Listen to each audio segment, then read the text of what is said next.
Hello everyone, welcome back to my YouTube channel Unfold Learning. और आज मैं लेकर आई हूँ आपके लिए एक और solution video from ICSE concise mathematics class 6 from Selina publication, जिसका थीम 6 डाटा हैंडलिंग की आज 26 चैप्टर डेटा हैंडलिंग की एक्सरसाइज 26A स्टार्ट करेंगे।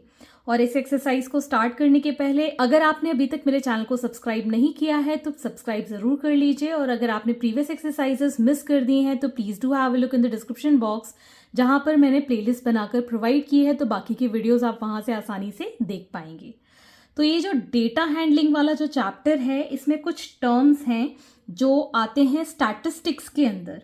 तो स्टैटिस्टिक्स वो साइंस है जो डील करता है कलेक्शन में, क्लासिफिकेशन में, किसी भी चीज़ को टैबुलेट करने में, या फिर किसी भी इंटरप्रिटेशन ऑफ डाटा को अगर हम लिखें, जैसे कि मैडम आपकी यूज़ करती हैं अटेंडेंस रजिस्टर, उसके अंदर डेटा लिखती हैं, एब्सेंट प्रेजेंट लिखती हैं, कितने दिन बच्चा आया कितने दिन नहीं आया।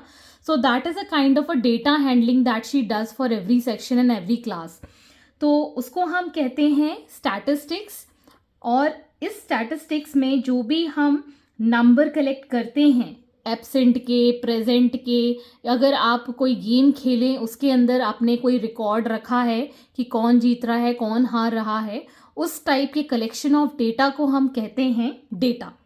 तो जो डेटा होता है वो हम किसी भी, suppose member of the family के लिए ही देख लें, तो कितनी लोकेलिटी में कितने लोग रहते हैं, तो वो सब कलेक्शन जो हम करते हैं इंफॉर्मेशन का, वो आता है डेटा के अंदर। और जैसे कि हमारा फर्स्ट क्वेश्चन है, इसके अंदर मैंने कुछ नंबर्स लिखे हुए हैं। ये है marks scored by 30 student in class 6 are given below.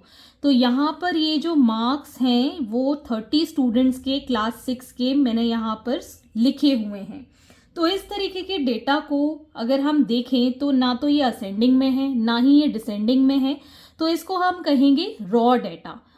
अगर ये असेंडिंग या फिर डिसेंडिंग ऑर्डर में अरेंज करके लिखा हुआ होता तो उसको हम कहते एरे। ठीक है, तो रॉ डेटा किसी भी ऑर्डर में नहीं होता है, ना तो वो बड़े से छोटी वैल्यू या छोटी से बड़ी वैल्यू में होता है, रेंडमली कुछ भी लिखा होता है तो उसको हम रॉ डेटा कहते हैं। और अगर बड़ी छोटी वैल्यू से स्टार्ट करते हुए जाते हैं तो उसको हम कहते हैं एरे। तो अब इसी पे बेस्ड आज हम ये एक्सरसाइज स्टार्ट करेंगे जिसको हम कह रहे हैं डेटा हैंडलिंग। तो आपको यहाँ फर्स्ट पार्ट बताना है द हाईएस्ट मार्क्स स्कोर्ड। तो हाईएस्ट मार्क्स जो स्कोर हुए हैं इसके अंदर वो कितने हैं। 38 से बड़ा है 46, 46 से बड़ा है 63, 63 से बड़ा है 85, और 85 से बड़ा कोई नंबर आपको यहाँ दिख रहा है। 83 तो उससे छोटा है, तो मतलब जो 85 है ये हाईएस्ट मार्क्स स्कोर्ड हो गए। अब हमको बताना है लोएस्ट मार्क्स स्कोर्ड। तो लोएस्ट में हम देखेंगे, फिर से स्टार्ट करेंगे 38, 38 से छोटा 33, 33 से छोटा 22, और 22 से छोटा कोई नंबर नहीं है यहाँ पर। तो लोएस्ट मार्क्स जो हो गए that is going to be 22। Okay, अब हमको निकालना है रेंज। तो रेंज के लिए हमारे पास जो फॉर्मूला होता है वो होता है हाईएस्ट जो मार्क्स होते हैं उससे हम लोएस्ट मार्क्स माइनस कर देते हैं। Highest marks minus the lowest marks. तो हाईएस्ट अभी हमने 85 निकाला है, लोएस्ट है 22, तो हमारे पास जो आंसर आएगा वो माइनस करने के बाद आ जाएगा 63। तो रेंज हमारे मार्क्स की हो गई 63। Next is question number 2। For the following raw data form a discrete frequency distribution. Frequency distribution में हमको काउंट करना होता है कि कितनी बार कौन सा नंबर रिपीट हुआ है, उसको हम कहते हैं मार्क्स। ठीक है, तो उसके लिए हम 3 कॉलम बनाएंगे फ्रीक्वेंसी टेबल बनाने के लिए। एक तो होता है मार्क्स, एक होता है टेली मार्क्स, एंड फ्रीक्वेंसी हम यहाँ लिखते जाएंगे। फ्रीक्वेंसी मतलब होता है कितनी बार वो नंबर रिपीट हुआ है। तो अब हम यहाँ पर छोटे से बड़ी वैल्यू जितनी भी हैं हम वो जॉट डाउन कर लेंगे। जैसे कि 28 गिवन है, 28 के बाद हम यहाँ देख सकते हैं 30 है, 30 के बाद 32 एंड देन 34। ओके, तो ये हमारे मार्क्स हैं। अब हम 28 को देखेंगे कितनी बार, 1 2 3 और ये 4 टाइम्स हुआ है, तो हम यहाँ लिख देंगे फ्रीक्वेंसी 4। अब हम देखेंगे 30 के लिए, 1 2 3 4 5 में हम इस तरीके से काट देंगे, 6 7 8, तो यहाँ फ्रीक्वेंसी आ गई 8। अब हम लिखेंगे 32 के लिए, 1 2 3 4 5 6 7 8 9 और ये 10, तो 10 ये फ्रीक्वेंसी हो गई हमारी 32 के लिए। अब 34 के लिए, 1 2 3, बस ये 3 टाइम्स है, तो हमारे पास टोटल फ्रीक्वेंसी यहाँ पर हम लिखेंगे इसको इस तरीके से टोटल, और यहाँ पर हम लिख लेंगे टोटल 4 + 8 इज़ 12, 12 + 10 इज़ 22 + 3 इज़ 25। तो हम यहाँ देख सकते हैं जो रॉ डेटा था वो हमने 25 के लिए लिखा था, और डिस्क्रीट फ्रीक्वेंसी डिस्ट्रीब्यूशन आप इस तरीके से टेबल फॉर्म में भी लिख सकते हैं। Moving on to the next question, question number 3, define data. Second is frequency of observation. So data आपके बिल्कुल इनिशियली 265 पेज पर गिवन है। डेटा क्या है, each number collected for giving required information, उसको हम कहते हैं data. Next is the frequency of observation. Frequency है कितने number of time particular observation जो है वो अकर हुई है। This is given on page number 267। बिल्कुल आप देख सकते हैं फ्रीक्वेंसी हाईलाइटेड करा हुआ लिखा है। हाईलाइटेड फ्रीक्वेंसी ऑफ ऑब्जर्वेशन के लिए हम यहाँ डेफिनेशन लिख सकते हैं, the number of times a particular observation occurs is called its frequency. Moving on to the next question. Question number 4. Rearrange the following raw data in descending order. तो यहाँ पर हम इस raw data को descending order मतलब बड़े से छोटी वैल्यू में लिखेंगे। तो हाईएस्ट वैल्यू यहाँ पर है 6 और 6.1, सो हम लिखेंगे 6.1, देन 6, देन 5.9, ये दोनों वैल्यूज हो गई हैं, 5.9, देन अगेन 5.9, देन 5.8, 5.8, फिर आ जाएगा 5.7, 5.7, 5.6, 5.5, 5.5, 5.4, 5.3, 5.2 एंड 5.1। तो ये हमने डिसेंडिंग ऑर्डर में सारे वैल्यूज़ लिख ली हैं। हाईएस्ट वैल्यू जो है 6.1 हम यहाँ से देख सकते हैं।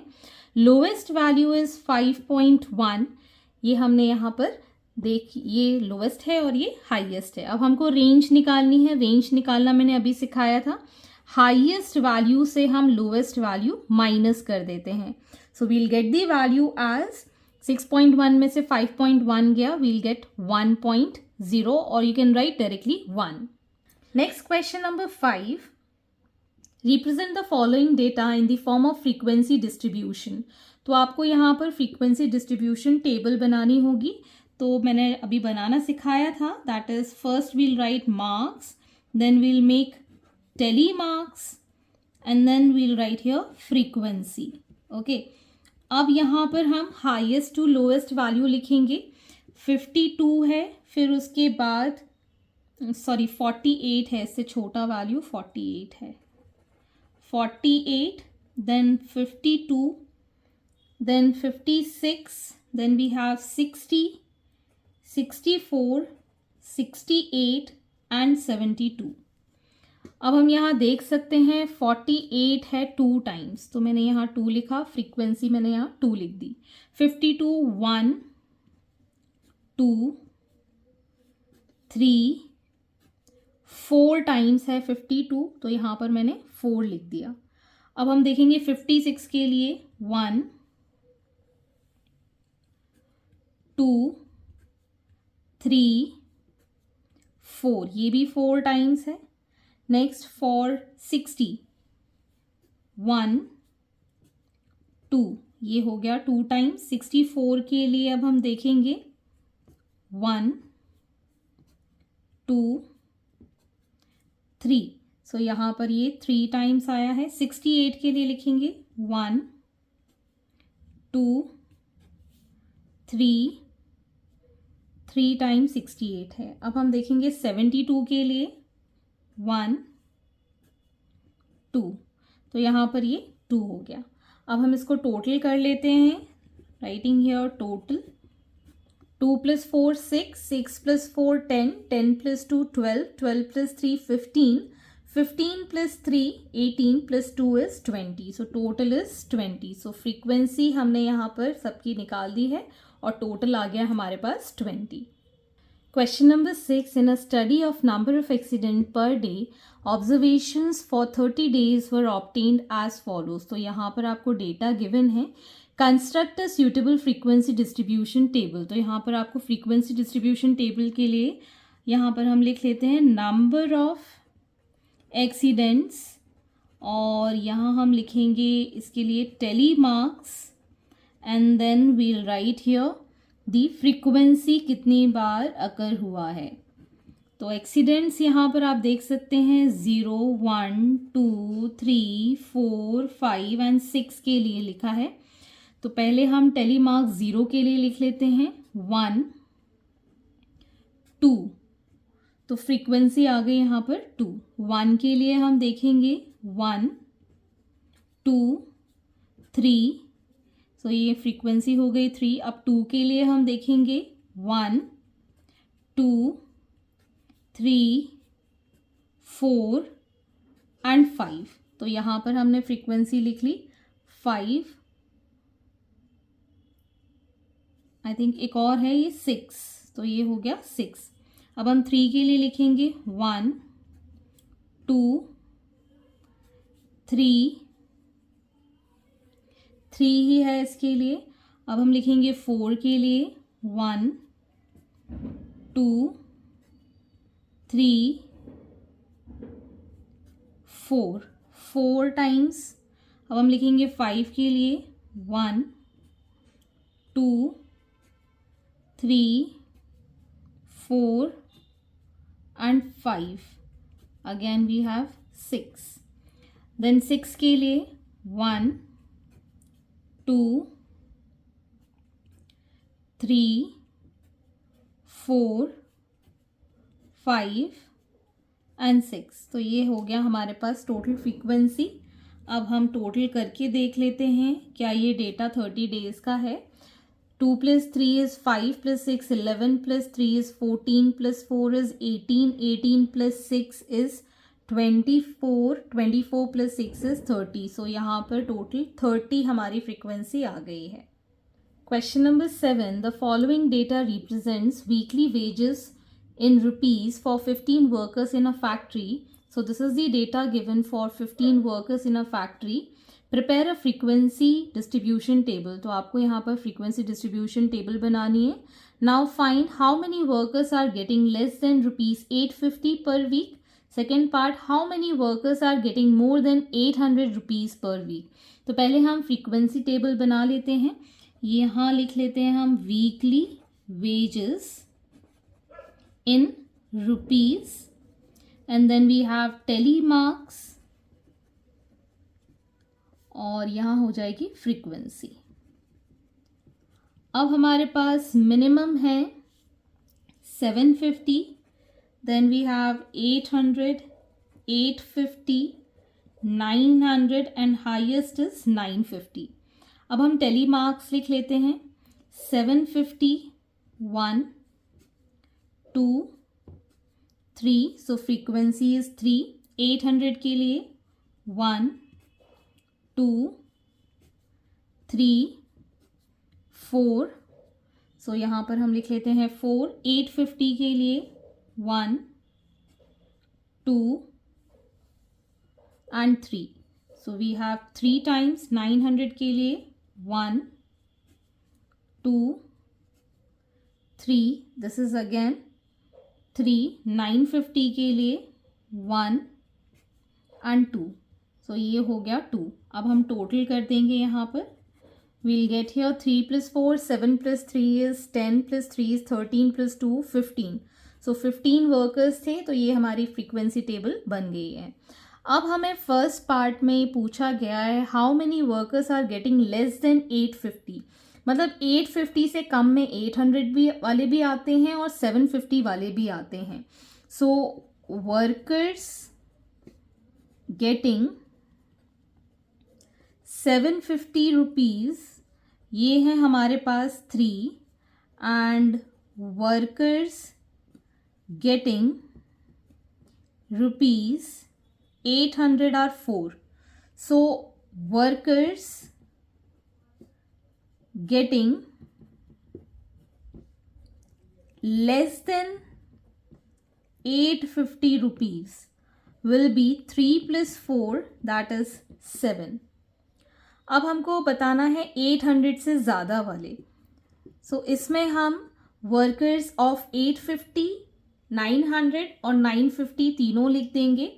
तो टोटल वी हैव 850 के लिए हमारे पास 3 हैं, 900 के लिए हमारे पास 3 हैं और 950 के लिए 2 हैं. So total we have 8 workers जिनकी वेजेस हैं more than ₹800. Question number 8. Using the data given below, construct a frequency distribution table. 9, 17, 12, 20, 9, 18, 25, 17, 19, 9, 12, 9, 12, 18, 17 और ये आपको डेटा गिवन है. Now answer the following. How many numbers are less than 19? How many numbers are more than 20? Which of the number given below is occurring most frequently? तो सबसे पहले हम यहाँ पर फ्रीक्वेंसी टेबल बना लेते हैं. इसके लिए लिख लेते हैं हम यहाँ पर marks, telemarks and frequency.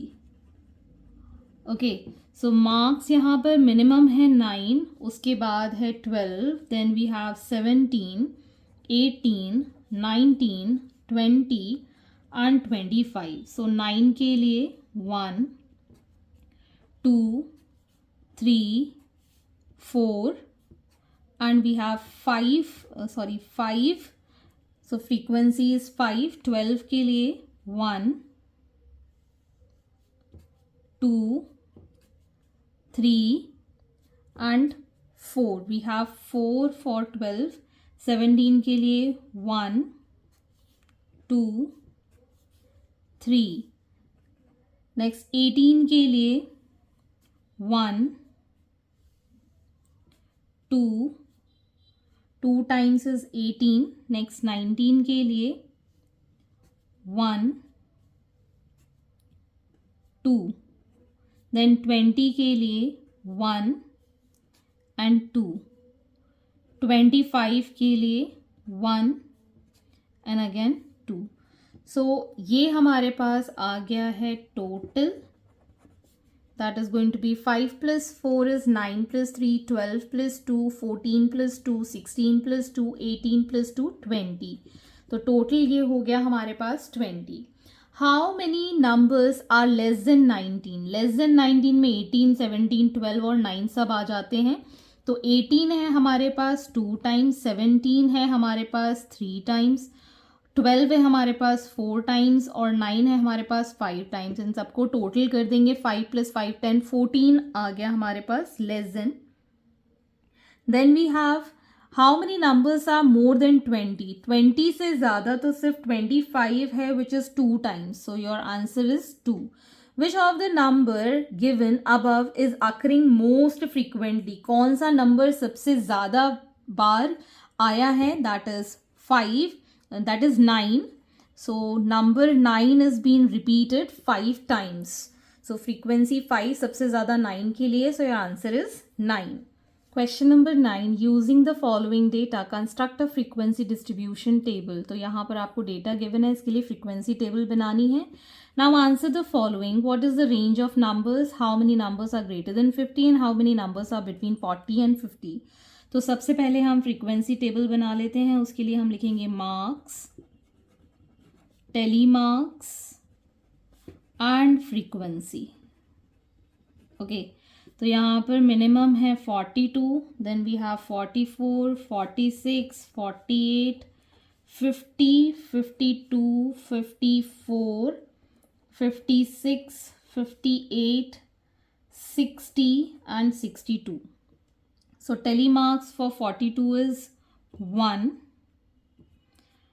44 is again 1, 46 is again 1, then 48 is again 1, 52 के लिए 1,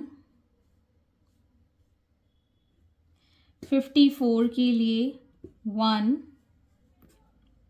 2, 56 के लिए 1, 2, 58 के लिए 1, 2, 60 के लिए 1 and then 62 के लिए again 1. So in total we have this as 1, 2, 3, 4, 5, 6, 7, 8, 9, 10, 11, 12, 13, 14, 15. So 15 is the total. अब हमें यह बताना है what is the range of the number. So range of the number, highest में से lowest हम minus कर देंगे. Highest is 62 and lowest is 42. So we'll get here minus करने के बाद 20. How many numbers are greater than 50? 50 से greater number हम देखें तो यहाँ पर 52 है 1, 54 है 2, 56 है 2 टाइम्स, 58 है अगेन 2 टाइम्स, 60 और 62. इन टोटल 6, 7, 8, 9 नंबर्स हैं जो कि ग्रेटर देन 50 हैं. How many numbers are between 40 and 50? 40 और 50 के बीच में है 1, 2, 3, 4. 4 numbers are there between 40 and 50. 50 को भी इंक्लूड कर देंगे तो यहाँ पर हो जाएंगे total 6 numbers, that is between 40 and 50. 1, 2, 3, 4, 5, 6. So hence these are the solutions and I hope आपको मेरे solution वीडियो ज़रूर पसंद आ रहे होंगे. अगर आपको कोई भी डाउट या क्वेरी है तो आप मेरे चैनल के कमेंट सेक्शन में कमेंट करके या फिर मेरे टेलीग्राम ग्रुप जिसकी लिंक मैंने डिस्क्रिप्शन बॉक्स में मेंशन की है वहाँ से आप मुझसे कनेक्ट कर सकते हैं, अपने डाउट्स एंड क्वेरीज पूछ सकते हैं. At last please do share my videos with your family and friends and don't forget to subscribe my channel. Thank you for watching.